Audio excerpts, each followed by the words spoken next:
شوی خوب نمیو مشکلات و مصیبت و بعضی مالین خوب نمیشه و رزق و روزیم تنگه چیکار کنیم خوب شوه یگان دعا هست یگان آیت هست یگان ذکر هست بله دوستان شب کسی بخیزه بعد این موضوع خودتان تو سهر ذکر عبادت شب بسیط تقسیم کنه یک شب شد به عبادت بزنه یک شب به خواب یک شب به دعای ذکر و اذکار انشاءالله یکم فضیلت که چهرهش نورانی میشه دویم دعاش مستجاب میشه سوم رزق روزیش برکت میوه هر مرادی داشته باشه مراد دعاش قبول میشه رسول اکرم صلی الله علیه و سلم فرمودند افضل الصلاه بعد الصلاه فریضه صلاه اللیل او کما قال بهترین نماز بعد نماز 5 وقت فریضه نماز شب. در جای دیگر رسول خدا فرمودند که اشرف الامه حملة القرآن و اصحاب اللیل مشرفترین ما شریفترین ما عزتترین امتای ما کسانی هستند که قرآن حفظ میکنن قرآن عمل میکنن قرآن ترجمه شو میفهمن تفسیرش دیو میگه شب زنده دارن شب زنده داری کنی خدای تعالی در همین دنیا عزتت میده در اون دنیا عزتت میده. شب زنده داری رسول اکرم صلی الله علیه و کسانی گفت در این دنیا عزت و آبرو دولت دارن چرا که شب زنده دارن. گفت کانوا قلیلا من الليل ما یهجعون و بالاسحار هم یستغفرون. در ربط همین آیت رسول اکرم صلی الله علیه و میگه کسانی که این عزت یافتن آنها کیان؟ آنها کسانی هستند که شب کم خواب رفتن در عبادت گذراندن سحر با نماز بامداد آمدن طلب استغفار کردن. آنها اینقدر به خدا نزدیک شدن اینقدر مقرب خدا شدن اینقدر عزت یافتن چهرهاشون نورانی شد ثروت و مال یافتن دعاشون مستجاب شد. آنها کیا هستند؟ والذین یبیتون لربهم سجدا و قیاما. آنها کسانی هستند که شب به سجده و قیام گذراندن.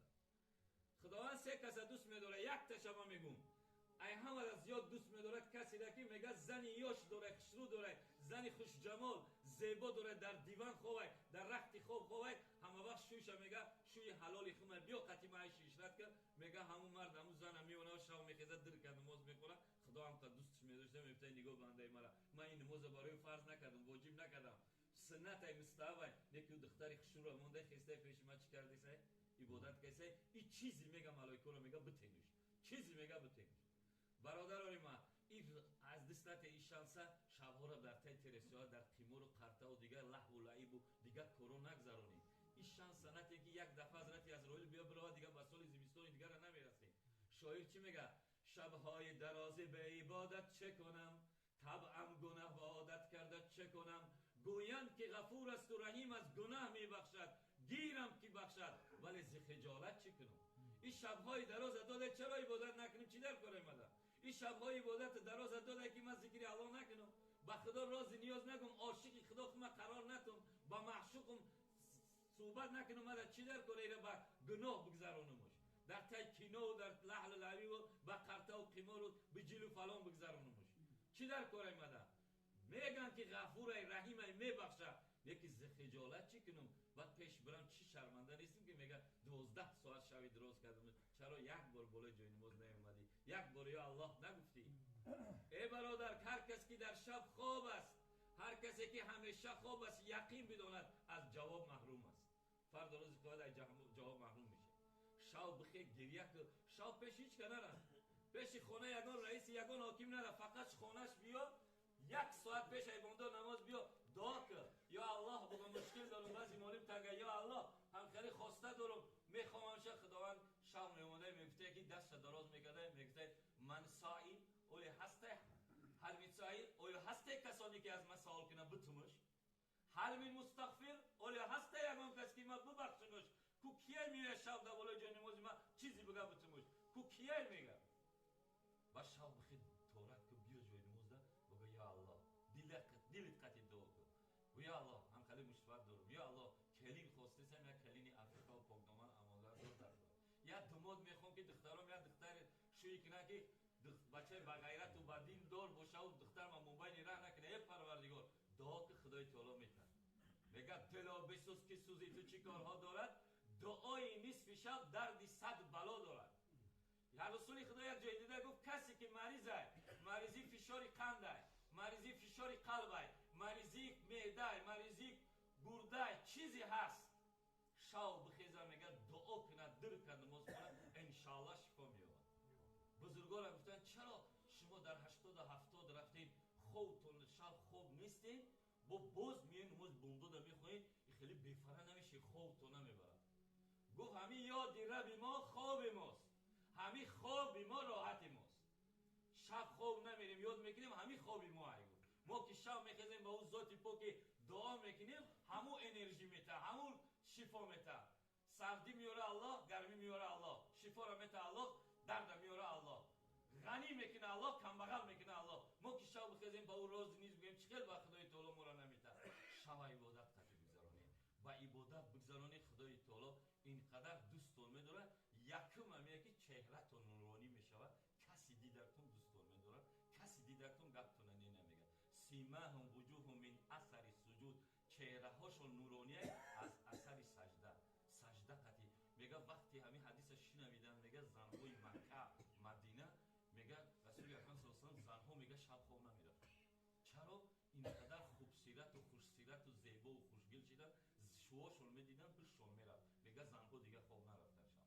این آیت که نازل شد تداجف جنوبهم علی المضاجع یدعون ربهم خوفا و طمعا و مما رزقناهم ينفقون فلا تعلم نفس ما اخفی لهم من قرة اعین جزاء بما كانوا يعملون. صدق الله العظیم. گفت کسانی که رخت خوابشون کیتشون از رست خواب بیرونن و خدا را طمع میکنن، از خدا میخوان، زاره میکنن، از خدا میخوان، شب پیش هیچ که نمیروند. عطای خل زهر است هرچند که دوا باشد، حاجت زکی میخوای جایی که خدا باشد.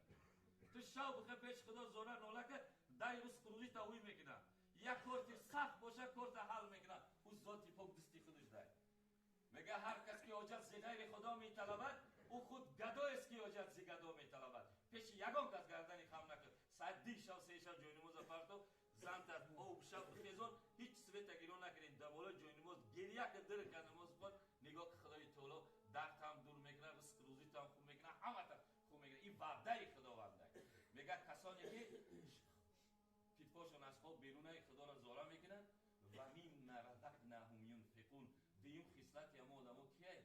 میگه رزقشون میده، خیر احسان میکنن، برای پدر و مادرش خیر میکنه. یتیم مسکین بیچاره یک طبق در ماه رجب، ماه صفر، ماه رمضان، ماه شعبان یه نون میکنه، سویش خیرات میکنه. او میگه دیم خصلتی این خصلت داشته باشه، شب زنده دار باشه، بعد خیر احسان کنه. خدا چی شو میده؟ فلا تعلم نفس ما اخفی لهم من قرة اعین جزاء بما كانوا يعملون. اونها را در جنت چیزایی میده که چشمشون دیدگی نیست، عقلشون نرسیدگی، دلشون در خطور کردگی نیست. وقتی میبینن خوششون میرود چی چیزا برای یارا خدا آماده کرده. جزاء بما كانوا يعملون یعنی جزای آنها برای عمل شونه. پس دعا کنید خداوند کریم این شبای زمستان به ما نصیب بگردونه، به عبادت بگذرونه. خداوند کریم شب زنده‌دارمون نصیب کنه، دیم خصلت خدای تعالی سخیمون بگردونه. خداوند کریم صاحب زکات ممکنه که یتیم مسکین بیچاره را بده. سیم همون وعده‌ای که برای شب زنده‌دارا و برای سخیا خدا وعده داده، خداوند کریم پروردگار ما و شما را نصیب کنه. خدای تعالی در این شب و روز، در این شب جمعه دعا میکنیم کسانی که از همین جماعت عزیزان شد در این ماه و روز عزیز دادن، پدر و مادر خویش تبار عزیزان شد، خدا غریق رحمت شایسته جنتشون کنه. خدا پول سیراشون آسان کنه، حفظ کوثر سیرابشون کنه. در این شب جمعه دعا قبول خدا مسافرای همین محل خدا صاحب سلامت به وطنشون بیاره، سر بلند. خدای تعالی از این مریضان نگهشون داره. خدای تعالی پروردگار خانواده عزیز خصوصا زن و دخترامون شرم و حیا عطا کنه، فرمانبردار باشن. فرزندان و بچه‌مون خدا در راه